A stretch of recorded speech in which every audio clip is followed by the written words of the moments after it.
The night over Earth was calm, stars shining quietly above the blue planet. No one knew that beyond those stars something had already noticed them. Something ancient, cold, and full of hunger. It began with silence, then whispers from deep space. Radio signals that no one could explain. At first, the scientists thought it was static. A natural pattern, but the signals kept repeating. Hidden inside the noise were shapes, strange coordinates, and one single word in an unknown language. When translated, it meant erase. The world listened. The leaders met, but no one could agree on what it meant. Some called it a warning. Others thought it was a message from another civilization, but a few feared the truth, that it was not a greeting. It was a declaration. Then the sky changed. On the edge of the solar system, telescopes picked up massive shadows moving through the dark. Objects the size of cities, flying in formation, they moved with purpose. No response to any signal, no attempt to communicate.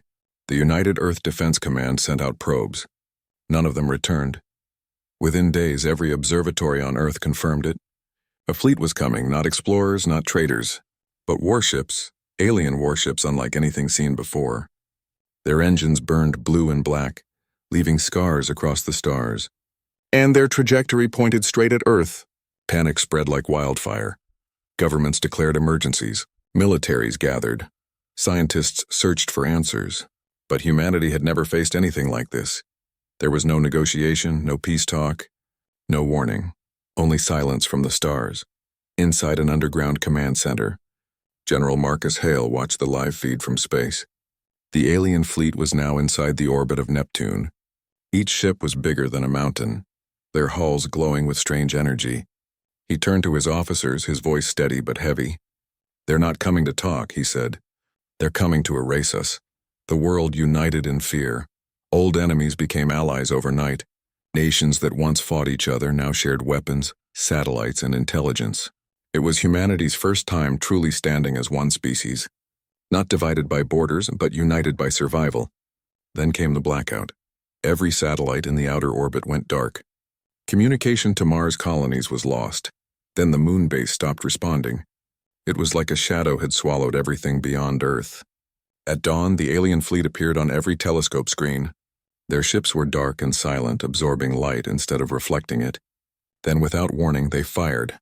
Blue fire streaked across the void. One shot destroyed the lunar base completely. Another erased the Mars relay station. Humanity watched helplessly as their hope burned in silence. But inside that silence, something began to awaken. The fear turned into anger. The panic turned into determination. In cities around the world, people volunteered for defense forces. Scientists worked without sleep, creating new weapons. Engineers built shields and drones. Every human heart started beating with one message: we will not die quietly. On the third day, the alien fleet reached Earth's orbit. They hovered like gods above the blue planet, their ships blocking out the sun, and then they spoke. A deep mechanical voice echoed in every radio, every phone, every screen. "Humanity, your time has ended. Your world will be erased. Your kind forgotten." The message repeated again and again. Cold and certain, but below, on Earth, no one kneeled. In bunkers and bases, humans prepared to fight. Every soldier, every pilot, every child looked up at the sky. They knew this was the end or the beginning. General Hale gave the final order. "All units, prepare for contact." The sky burned red as the first alien beam cut through the atmosphere. Cities shook, alarms screamed, and the war for humanity's survival began. But as the first blast hit Earth, something unexpected happened. A massive energy wave erupted from deep under the Pacific Ocean. It wasn't alien. It was human. A secret defense project named Helios Protocol activated automatically. Golden shields spread over key cities, blocking the alien energy. The humans had been preparing after all. The first battle had begun. And though the aliens believed this would be easy, they were about to learn the truth. Humanity doesn't surrender. It evolves, it fights, it survives above the burning Earth. The alien commander watched in confusion as his weapons failed to finish the planet. He didn't know it yet, but what he had just awakened was not prey. It was the nightmare of his own kind. The humans had just discovered their enemy, and the galaxy had just discovered fear. The golden shields held for hours. Cities glowed beneath their protection, while the alien fire rained down from orbit. People watched from rooftops, eyes filled with both terror and pride. For the first time, humanity had stopped a godlike enemy. But the aliens adapted. Their weapons changed color. Their energy turned darker, sharper. They studied the shields, learned, and then they struck again. This time the sky turned black. Helios protocol collapsed under the second wave, and the world began to burn. In a single night, 5 major cities vanished. New York, Beijing, Moscow, Sydney, and Lagos, gone in flashes of light.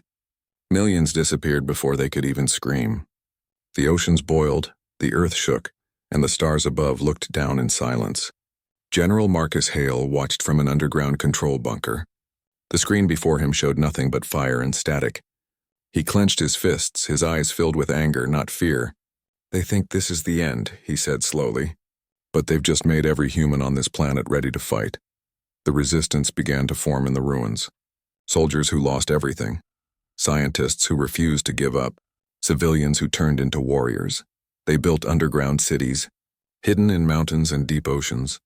Old rival nations shared technology that once was secret. Earth became a fortress, not of walls, but of will. Meanwhile, the aliens descended. They landed massive ships on the burned lands. Machines crawled out of them. Harvesters, cold and silent.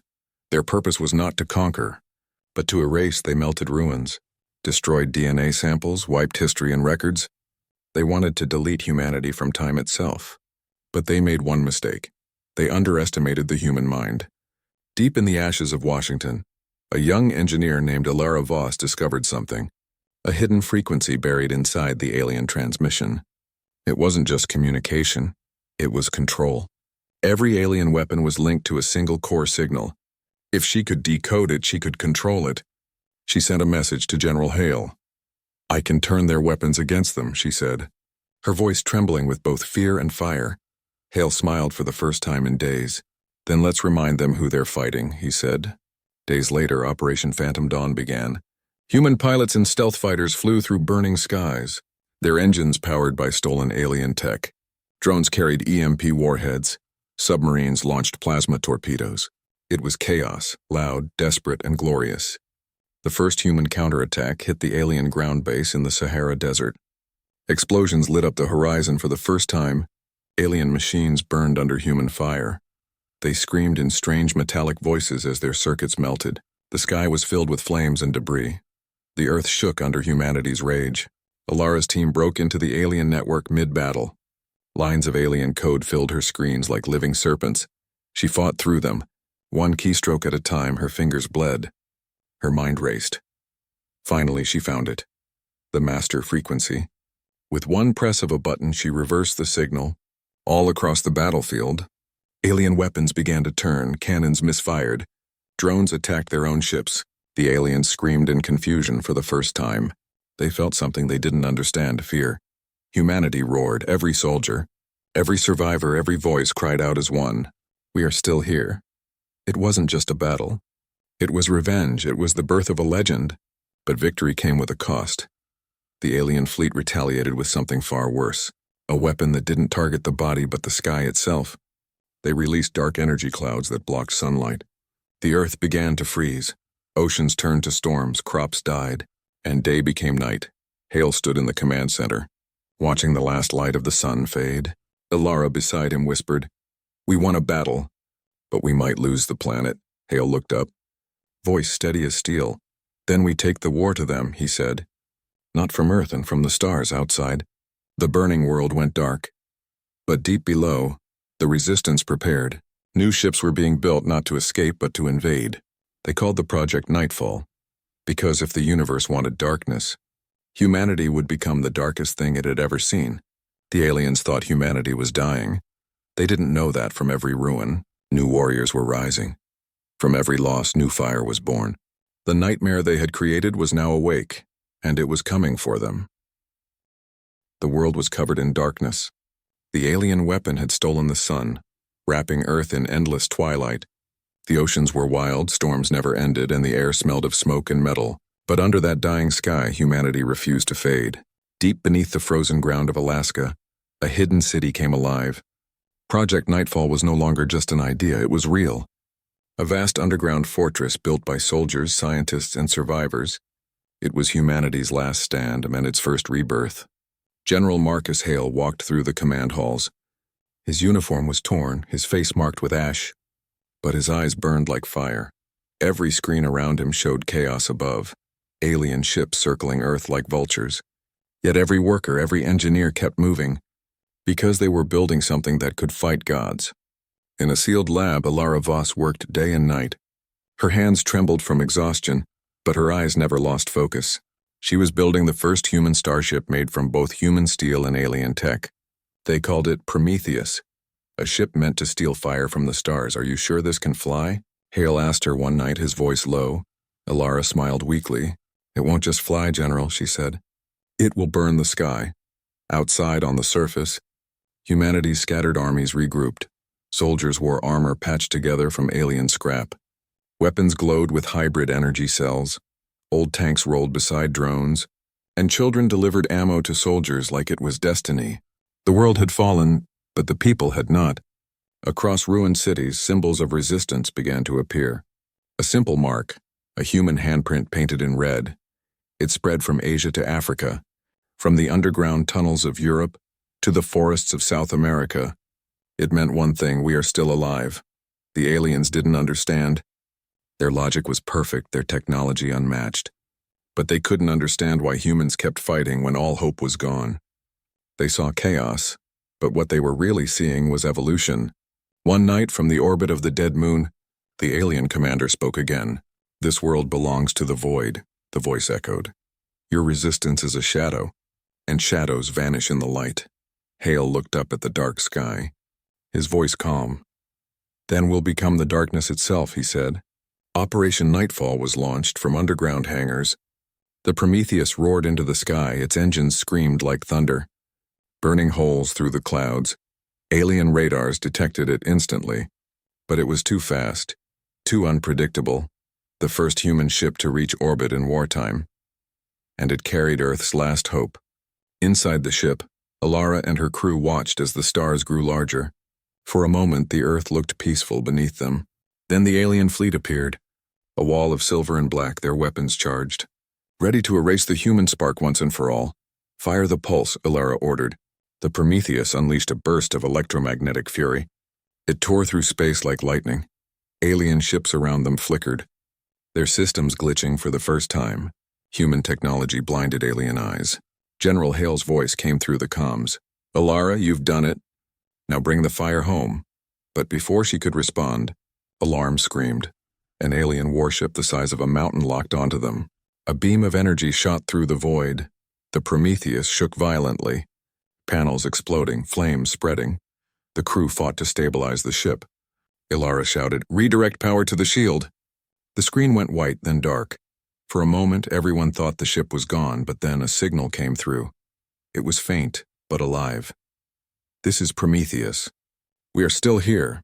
The control room on Earth erupted in cheers. Hale closed his eyes for a second, whispering, "Good, because now the universe will finally see what it means to face humanity." Days later, the alien fleet tried to retreat beyond orbit, but something had changed. Prometheus was no longer alone. Hundreds of smaller human ships followed it, built in secret, powered by defiance. They rose from every corner of Earth like a storm of metal and vengeance. Humanity had done the impossible. From ashes they had built a fleet, from fear they had built fury, and from defeat they had built destiny. As the battle for orbit began, one message spread across all human channels. It came from Alara's voice, steady and filled with fire.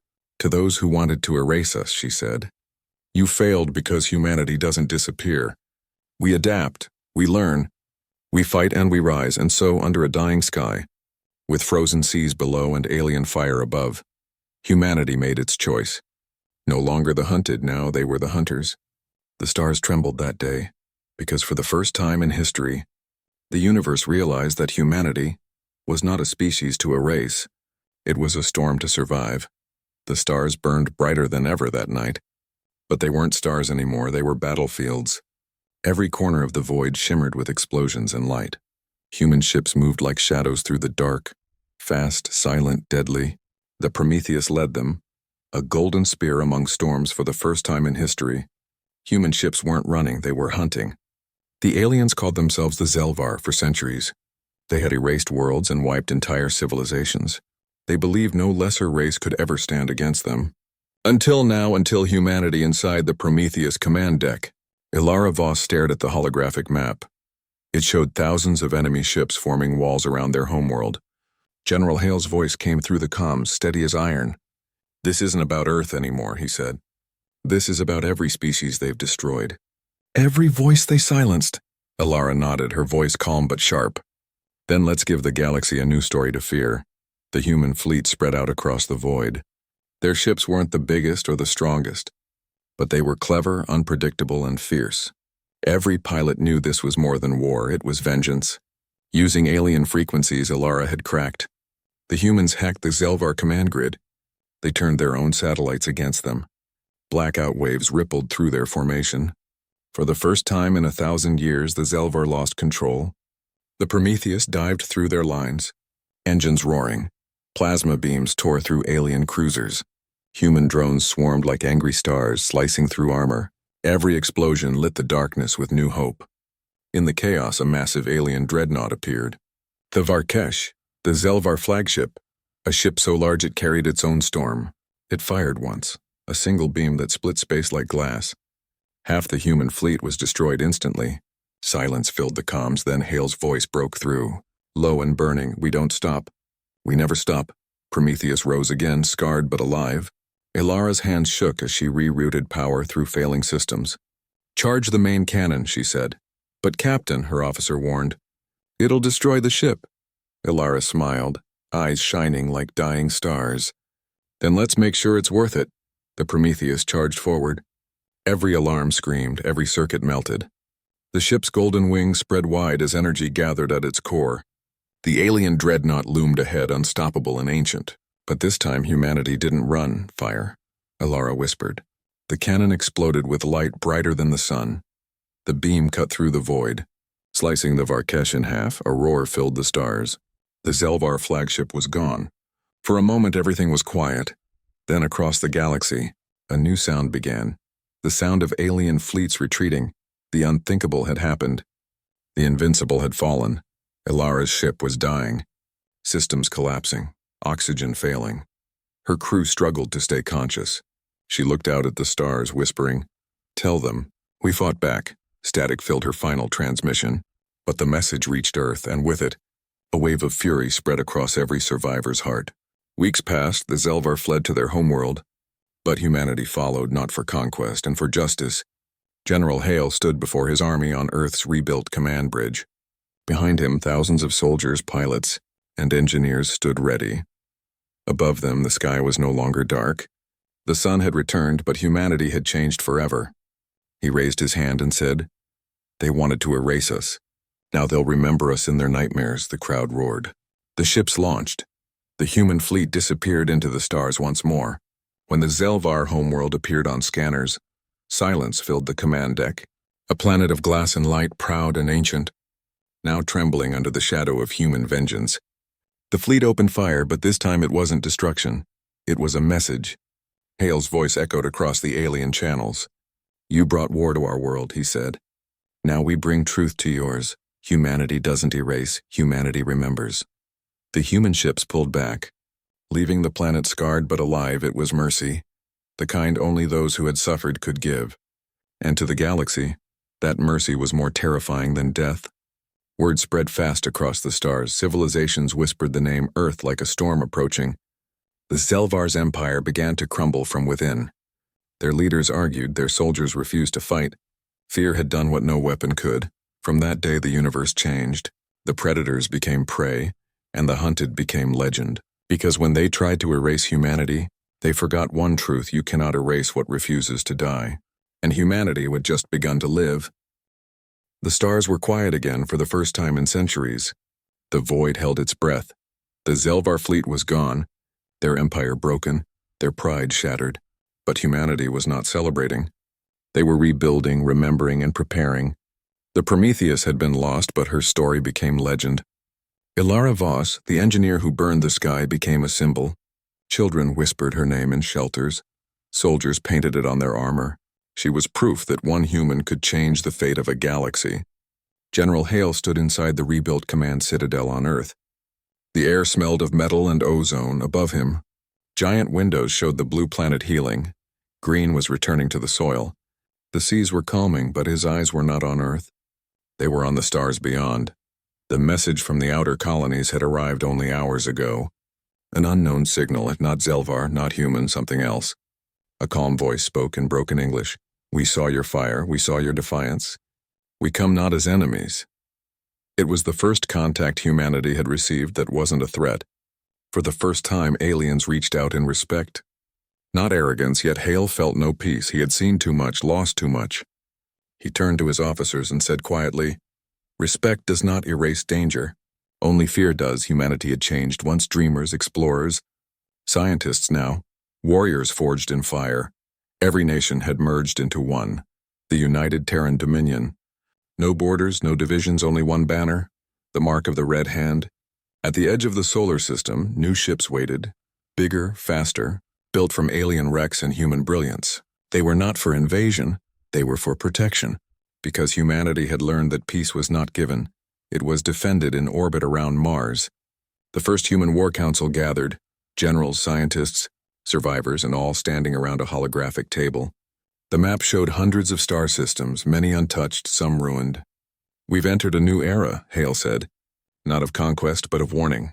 He pressed a button, and a new beacon activated. The signal reached across the galaxy. A voice echoed through every known channel. "This is Earth," it said. "To all who hear, remember this: we do not seek war, but we do not fear it. If you come with peace, you will find friends. If you come with fire, you will meet the storm." The beacon's light spread through space like a burning sun. Every world that saw it knew the name of humanity, and those who had once looked down on Earth now watched in silence, for they had learned that even the smallest spark can burn the universe.